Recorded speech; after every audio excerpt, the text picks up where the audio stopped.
Happy birthday, Drina. Happy birthday, Yeah. Hey, what's up? Hey, how you doing? My mama call, see you on TV. Sunset shit done changed. Ever since we was on, I dreamed it all. So today is a very special day. It's my sister's birthday. A lot of y'all probably don't know exactly how my sister passed away, but she did pass away. And today this video is going to tell you a lot about what happened and how we're getting through it. And yeah, happy birthday, Drina. Happy 25th. We in this thing. Don't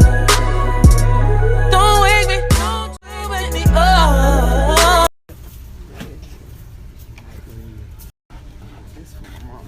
So long, you made a nigga like the sun. My baby brother wanted to say a few things. Happy birthday, Droo. Wish you a love and happy birthday. Tell grandma I said hey. Tell your father I said hey. What you got to say to Drina? Happy birthday, sis. Love you. You know it. Drew, happy birthday. We love you so much. We miss you so much. And we know you're in a better place. And happy birthday to you, baby. Love you. What you got to say to Drina? I want to say happy birthday, boo, and you know we got to turn up. What you got to say to Drina? Happy birthday, baby. I love you. I miss you. Mwah, mwah, mwah. What you want to say to Drina? Happy birthday. What you got to say to Drina? Happy birthday, Dream. I love you, honey. And I miss you so much. It's not the same without you. But hey, we're making it work. Your family's my family now. Stuck with me forever. Unfortunately. What you got to say to Drina? Forever, my grandbaby. Love you more than you know. We miss you. Say to Drina, Pop. Well, I didn't see it. Happy birthday, Drina!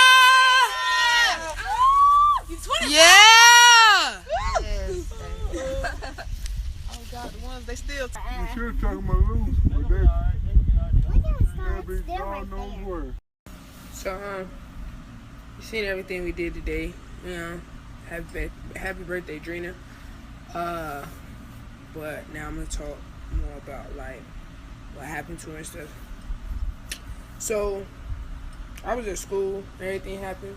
It was the last day of school. It was June 8th, 2017, and I remember my brother had called me first, and he was like,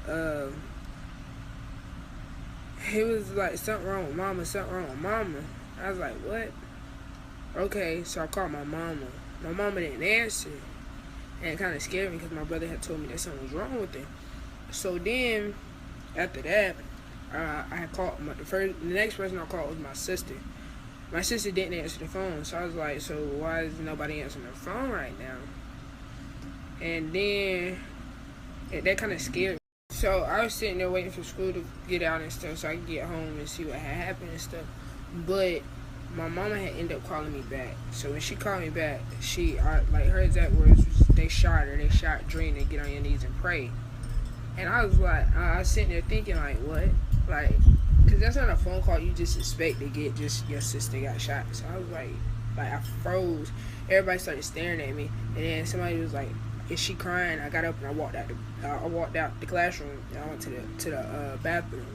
And then I had called my dad to come get me, and he finally got there or whatever, and we had got to the hospital. Like, not even an hour later, we had got to the hospital. She was in the OR for surgery and stuff for like, I think it was like it was like 6 hours or something like that.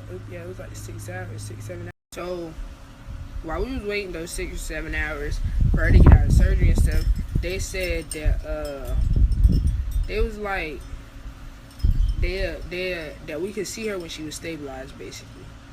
So we was like, okay, so she gonna be good. But then they had got her out of surgery, and as soon as they were taking her straight to the ICU, as soon as they got her in the ICU, she crashed again. She started coding. So they had brought her back again. They had already lost her twice from the time it happened to just the ride to the hospital. Then they lost her again in the operating room, and they couldn't even finish the operation because her gunshots were so bad or whatever. And so then when we was in the ICU with her and stuff, after they finally let her see it, she was just sitting there. She didn't even look like herself. Like, she was swole, and they said that they were giving her a full body blood transfusion, but her body wasn't accepting the blood. So we was in there for 16 hours, for 10 hours.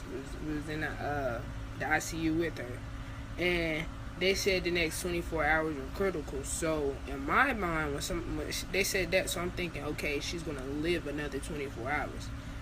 That's not what happened. But they had said that, and so they was like, she just needs our support, so she'll fight too. So we were sitting there, and she wasn't breathing on her own. Her heart wasn't beating on its own, and she didn't have any blood in her body. So basically, she was just a body. Like, what you seen is what you got. That's it. Like, there was no blood, and her organs started to shut down too. And she was on life support. And so she was laying on life support and stuff. And we was just telling her that we was there with her. She don't have to fight alone and stuff like that. And her numbers started to rise. Like, we started praying and stuff like that, and her numbers started to rise a little bit. But her body, like, the numbers were rising and stuff like that, but her temperature wasn't. The highest her temperature got was 35.2. It was like 35.2, but then it dropped again to like 32.4 or something like that, and it just kept dropping. And her temperature, we never could get her temperature up, but the rest of her numbers were going up. So her body, they said that her body, as soon as they put blood in, the blood would come back out through her gunshot wounds and any other wounds she had. So we were thinking, like, so we was there for probably like I want to say we was there for a good amount of time, and they, instead of telling us like to prepare for the worst, they told us the 24-hour thing. They told us that we could see her when she stabilized and stuff like that. And of course, she never stabilized.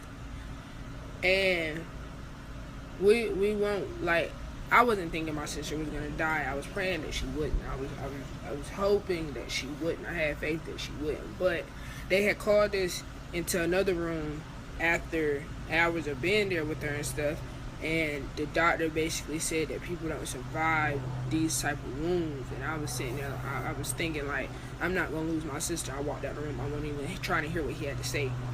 So I got back in there in the ICU with my sister, and I couldn't even go up to her no more because So when I got back in ICU with my sister, I was sitting there looking at her at first, and then I finally went up to her, and I was like, you gonna make it and stuff like that. We still got stuff to do, motivating her and get her to try and, just hold on.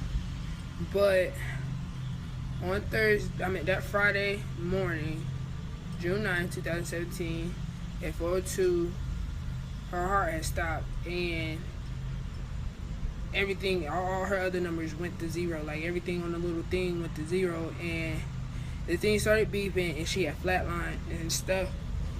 And then we probably stayed there like an hour after that, just holding her and just like I don't want to say saying our final goodbyes because I feel like I'm gonna see my sister again, but yeah, like, that was it. And I guess that would be the moment that my sister died. To me, my sister really didn't die in that moment. I feel like she was dead when they brought her into the ambulance, because anybody that you have to revive in the ambulance twice and never wakes up again or never recovers from something, I feel like they're dead in that moment. So I feel like my sister died at the scene, but I don't know. But it's still hard even now, and it's like, what, almost 4 months later. But it's still hard. I still wish my sister was here, and I wish stupidity, like stupidity like that would stop, because the dude that shot my sister, she trusted him enough to let him in her car to take him somewhere, and you turn around and rob her, or try and rob her. That's stupidity. That's dumb. I feel like if I put my trust in you, you should be mature enough to show loyalty somewhat. So that's just my perspective of it, I guess. But I mean, most people that kill each other be black people. And it's crazy how now, if a white cop shoots a black person to death, everybody wants to jump on this white cop. But we kill each other every day and nobody really says anything about that. It happens in Durham all the time. All the time. Nobody's gonna sit there and look at that person and be like, oh, he need to be in jail, except for the victim's family. But everybody else, everybody that supports that dude, well, not support him, but everybody that knows him, when they talk about free him, no, you don't free him. If you kill somebody, you deserve to be punished. I was always taught when I was young, if you do something, all your actions have a consequence, whether it's a positive consequence or a negative consequence. And yes, a consequence can be positive. But if you do something dumb enough that you know is illegal, that you know is not only going to affect that person, that's going to hurt that person's family and anybody that loved that person, yes, you should be put in jail.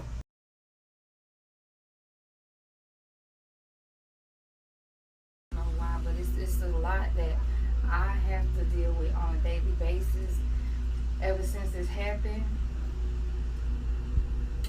It's hard to talk about it all the time, but I feel like it's too much for me to deal with, and me mentally, I can't deal with this. It's too hard for me. This is my first funeral. This is my first wake. This is losing somebody that's close to me, somebody who cared and loved me and my daughter. And it's just hard to talk about. I don't know. It's sad. And I have to deal with this every day, to be with somebody who was with me for 3.5 years every day, and we were happy. And then not to have that anymore. I can't wake up to her, can't go to sleep, can't call, can't text, can't be around, can't spend time, can't do none of that anymore. All because of something that he did. But she trusted him. And I cry every day. I break down every day. I break down about this every day. I try to talk to her. I feel like if I talk to her, it'll be alright. But no, it's not alright. Then I feel like I'm fighting with voices in my head, because this plays over every day in my head. And I be talking to myself like, just leave me alone. Get out my head, because I don't want to see this today. Give me a break. But it's not ever a break. It's a constant breakdown every day. Pain won't ease up at all. I got to deal with this every day. And then y'all have to deal with it too. I just want to know why, like, what made him just take her life like that, like a whole woman. He didn't have to do it like that. That's just how I feel about it. I don't know. I'm broken down. I'm torn to pieces. How do you expect somebody to be okay with it? But, and I cry every day. I break down every day. I break down about this every day. I try to talk to her. I feel like if I talk to her, it'll be alright. But no, it's not alright. Then I feel like I'm fighting with voices in my head, because this plays over every day in my head.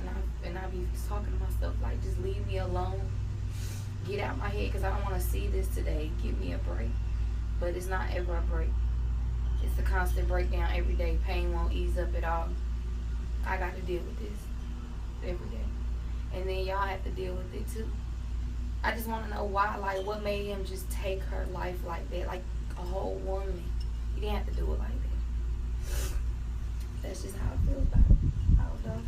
I'm broken down. I'm torn to pieces. How do you expect somebody to be okay with it? That's it for this video. I'm looking kind of rough right now. But make sure you like, comment, share, and subscribe. Shout out to my uncle. He got married today. Congratulations to you and yours.